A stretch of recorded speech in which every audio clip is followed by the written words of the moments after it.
Hey everybody, welcome back to We Are Podcast. This is You Ain't List Season 1, Episode 1, 8-Bit Music. If this is your first time checking out the podcast network, please head over to your favorite podcast app, Spotify, Stitcher, Podbean, or iTunes, and give We Are Podcast Network a like. And if you get a chance, head over to our social media. All links can be found in the description. You can find us on Facebook, Instagram, and Twitter at /We Are Podcast. And with that said, on to the podcast. Hey everybody, it's Doc. We are starting a new podcast. This is the inaugural episode of You Ain't List for We Are Podcast Network. What is You Ain't List, Mr. Man, without the Mr. Man at the end? Well, the name comes from the fact that I worked at a black comedy club for many years, and I angered many a black woman, and when I did, they would go, "You ain't list. You ain't list, Mr. Man." And so I was talking to my buddy Jake one day, Jacob Pinkston of We Are Air, and I was like, you know what, I should start a podcast where we talk about songs and we have the stories associated with them. Now, we will do that in the future. So what this really breaks down to is I want to start a podcast where I can share music with people. Kind of like a radio DJ. I would come in and tell you what songs that I really enjoyed. And we've done this for We Are Air and for Winchell's Funny Farm, where we pick a song and we tell a story associated with it. So I'll have a couple stories here and there. I'll have a couple songs I haven't heard before here and there. And then I'll have some songs that I just like. So what we're looking at is the first song is going to be a mystery for a second. When I was a kid, I used to play a game called The Goonies II. That's right, The Goonies had a sequel! The Goonscataloons, as I call them. Yes, it had a game released in Japan called The Goonies, of course, which was never released in America. It was released on the Famicom. It's an interesting game. It's not great, but the second game is a banger. It's so freaking good. I love The Goonies 2 for the NES. It is so much fun. It is a sequel of sorts to the movie. You do have to save all the Goonies. They've been captured by the Fratellis, and you've got to go in and go, where are you guys at? And find them in the ice caverns and the lava caverns and all the caverns. Really fun, really cool game. I love the opening music to it. Not the title screen, but the opening level 1 music. And I didn't know that it was actually a real song. So let me see if you can guess by this what song is actually playing. So let's listen to Stage 1 from The Goonies 2.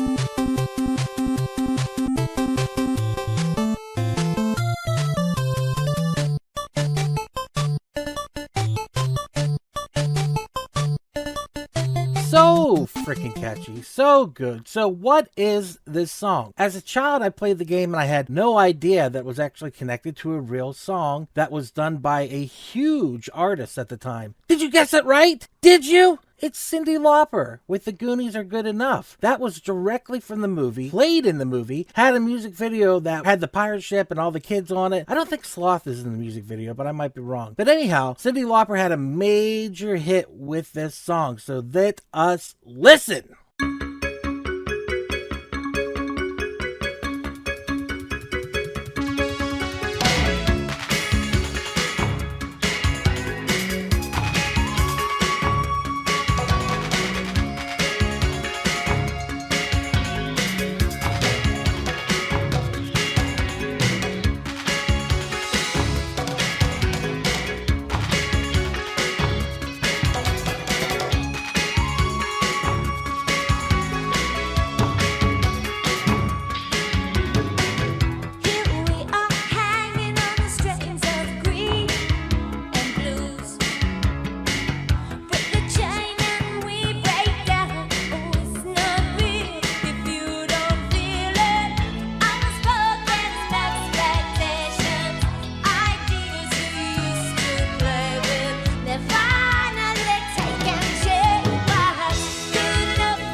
All right, it's trivia time. That's right, we're going to talk a little trivia about the Goonies Are Good Enough. Cyndi Lauper originally wanted the song titled Good Enough, but Warner Bros. Insisted on adding the Goonies Are for marketing purposes. Lauper found the music video director and the director of the movie, Richard Donner, too pushy and exhausting, forcing her to do endless takes. The two-part video featured pro wrestlers as pirates, including Andre the Giant, Captain Lou Albano, also known as Super Mario, and Rowdy Roddy Piper. That's right, from They Live. So good. So good. The boys are seen in the film watching the music video on a TV, but that scene was filmed 6 months before the video was actually made. And finally, in 2012, Lauper recorded a parody version titled Taffy Butt for an episode of Bob's Burgers. Now I know y'all love Bob's Burgers. I'm not the biggest fan, but y'all love it, so had to put that in there. She was not crazy about the song and its chaotic wrestler-filled music video. Eventually, she refused to play it for years, but she softened on it later in life in the 2000s, and she left it off of her first compilation album, but she eventually said, nah, it cool.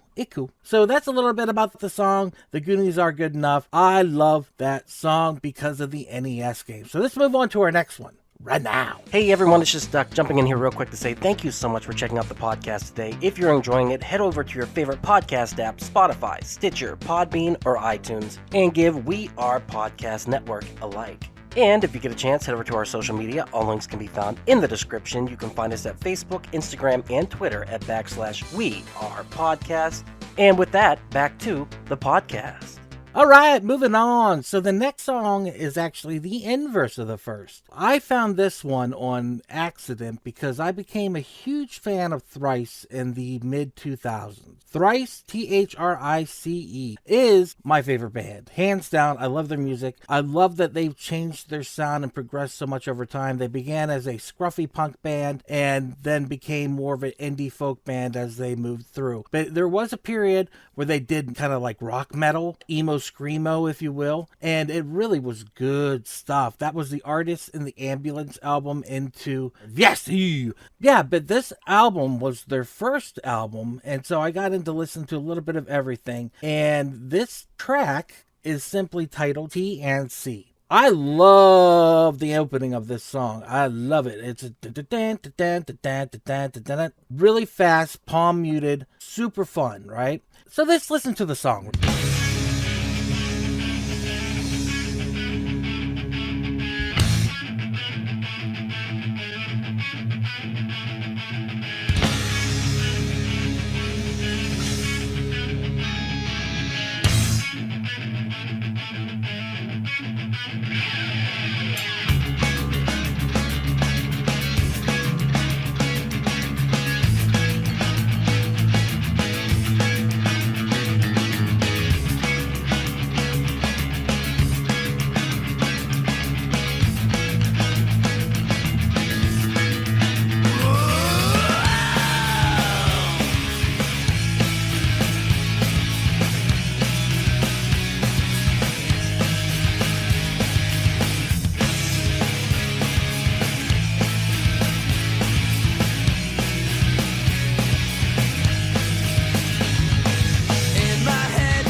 That was a cue. I love that song. So what happened was this was actually inverted. Like I said, it was based on music from a video game. The game itself I had played a million times. It's called TNC Surf and Skate or Skate and Surf or some crap like that.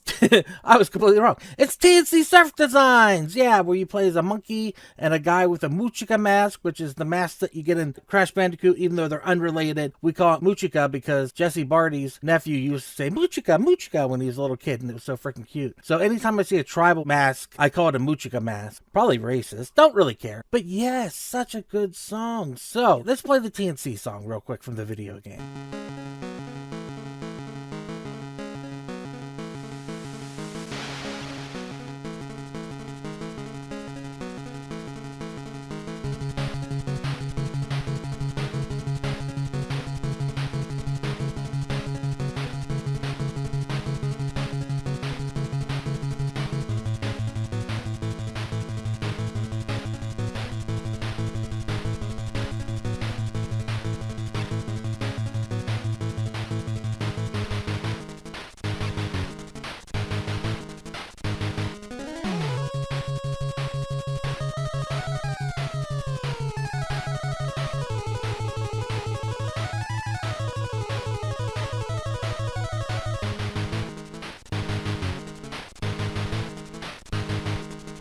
Oh, yeah, that's good stuff. Now, let's listen to the video game intro versus the song intro.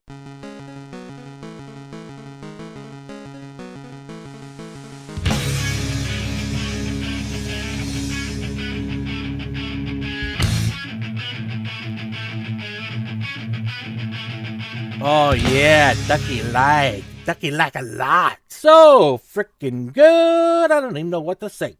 I love this next song too. I love all these songs, but I really, this one really means something special to me. So when I lived in Texas, I first moved there with my best friend Ben. We had an apartment that was about a mile from the AT&T Stadium. It was really cool. It was next to Honeycomb Harbor, which is Six Flags over there. I think it's called Hurricane Harbor, but I call it Honeycomb Harbor. And it was so good, so much fun to go there. But most nights I was alone and lonely because Ben would be out partying or working late or whatnot. So I spent a lot of time by myself. And one of the things I did back then is I would hula hoop. I'm not gay. So yeah, I would hula hoop a lot, and it was so much fun just to go around the city and see the lights and be on the streets hula hooping. And I was really good at it. But somehow I was listening to Michael Jackson one day, and this song started to play on the playlist, and I'd never heard it before. And it was one of his more obscure songs. It was released as a single, I believe, but it never really picked up steam here in America. But it was the song Stranger in Moscow. And the song itself, from what I understand, is about him being in Russia, in Moscow, and being depressed because he didn't know anyone there. He felt all alone and he felt lonely and sad. So let's play the song so you can hear it.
Michael Jackson was a huge fan of video games. Particularly, he loved Sega games. And he wanted to get involved with the creators of Sonic the Hedgehog. So he ghost wrote with his producer half of the music to Sonic 3. A lot of the Sonic 3 music actually correlates to the album that he eventually released, History of the World, I think it was called. And the end song of Sonic 3 still incorporates the structure of Strangers in Moscow.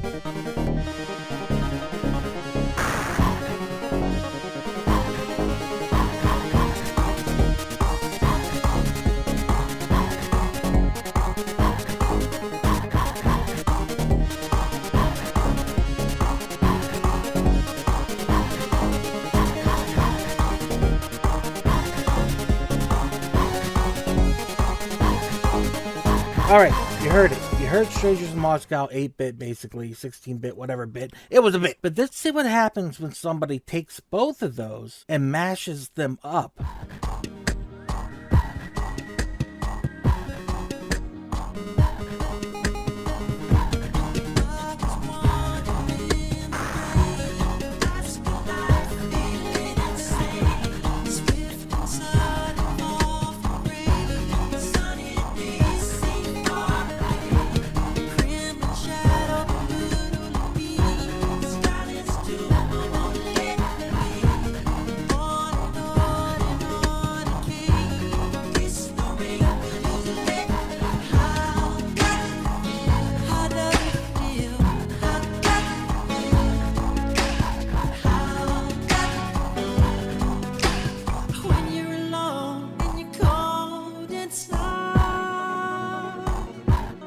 It becomes glorious. It's so freaking good. There it is, Stranger in Moscow. If you never heard it, you heard it for the first time here.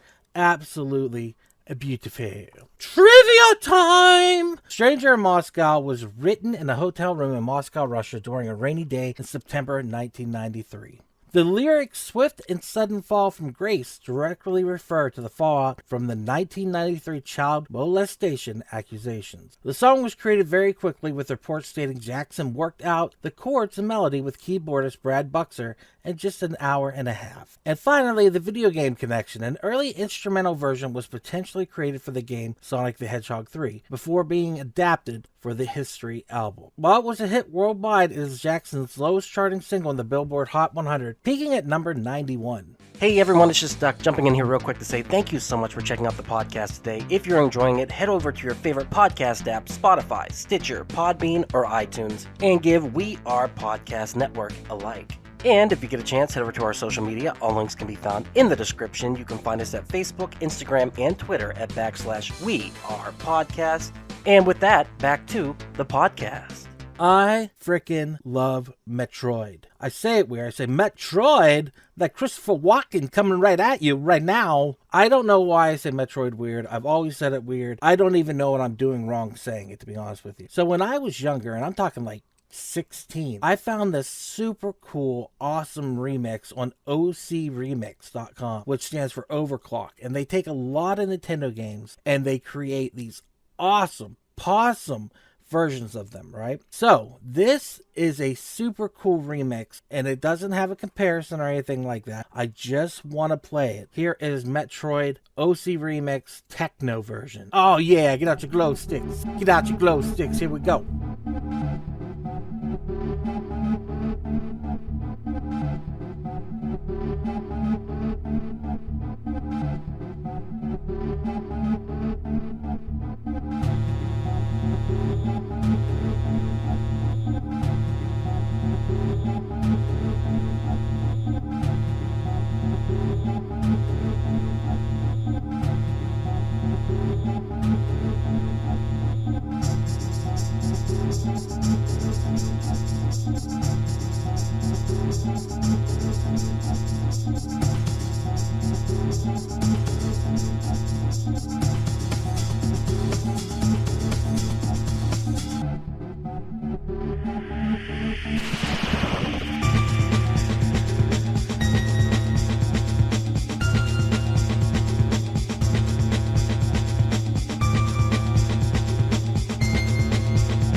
Alright, that techno remix was just for fun. So the next song is going to be very mellow. So this is another song I found on Overclock Remix. This one I found many, many years ago, and it's absolutely beautiful. Now, I do play piano, and I love the sound of this song recreated on piano, and that is what we're going to hear. So let's play the original first.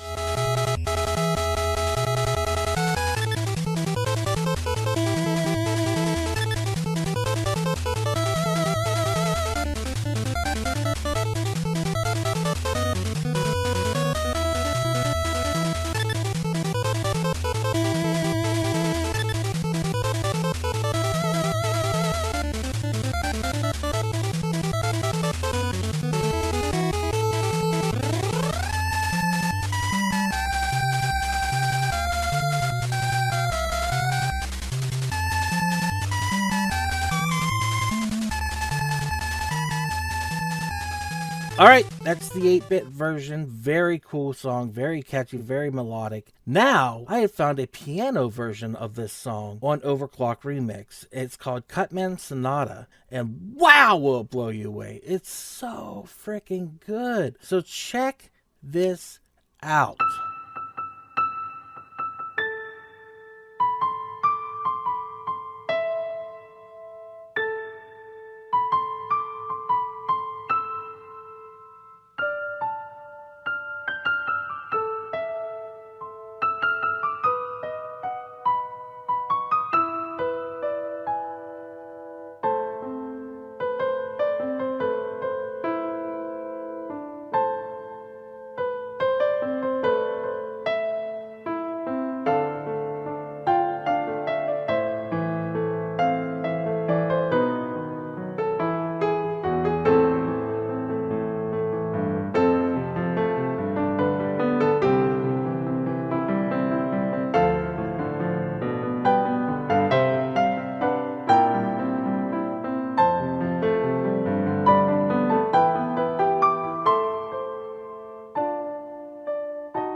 Oh my god. Oh my god. The remixer was done by Mick Pfaff. The original composer was Manami Matsume. The song title was Cutman Stage. And it is so freaking good. I freaking love it. We got the Cutman down. We've got the stage song. We've got the beautiful, melodic, amazing sonata version. Yes. But we've got an issue. There is a song by a band that I was introduced to by Will, also known as Agent, many, many years ago. And he had pointed out this band to me. He said, "Do you know what Nintendo Core is?" And I said, "No, but I wanna." And he introduced me to the idea that this band had created this song where it mixed video game characters with metal. and the sound of synth. And I was like, no way, that sounds awesome. And it was super cool. So let's do a little trivia before the song. So the song is by Horse the Band. That's right, Horse the Band, on their 2003 album Are Bagu. The song is explicitly about Cutsman, the boss character from the original 1987 Mega Man game from the NES. The lyrics focus on the character, specifically mentioning the scissors on his head and his role in hacking, shaving, slicing, and mutilating. The song heavily features electronic Nintendo-style noises, characteristic of the band's Nintendo core genre. During their live performances in the early 2000s, the band was known for throwing vegetables at the audience during the set. The fans recall that the band sometimes featured a dedicated heavy metal triangle player during live shows. It is considered a staple of their live show, often played as an encore. What is that? Fire from the gods. I don't know.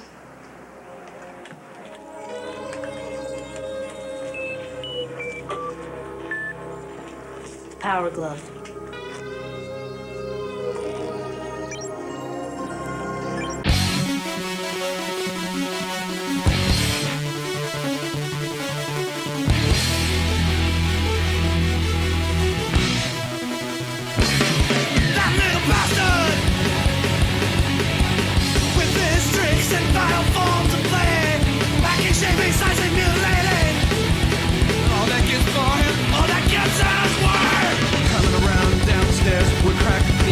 My hands slid across the rail, collecting dust, my fingers, hips. I came into a dark room, the smell of wet stone, many years.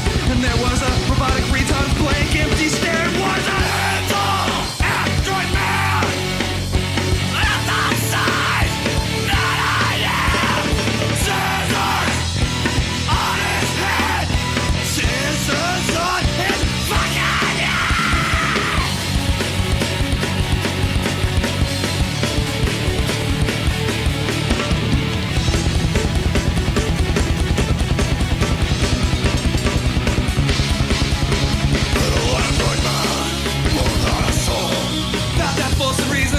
Scissors took control.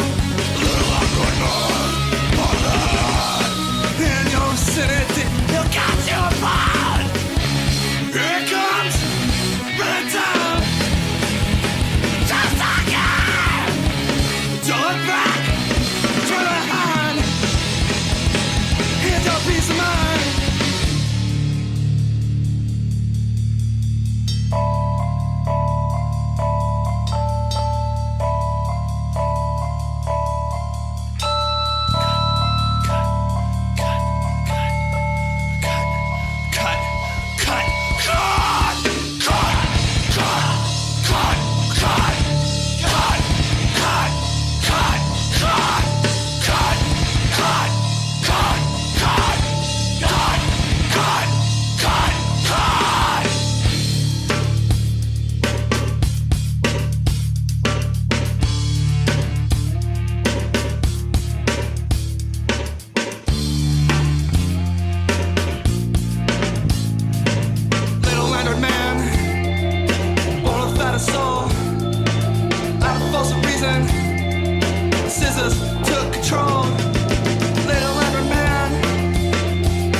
I love the Power Glove.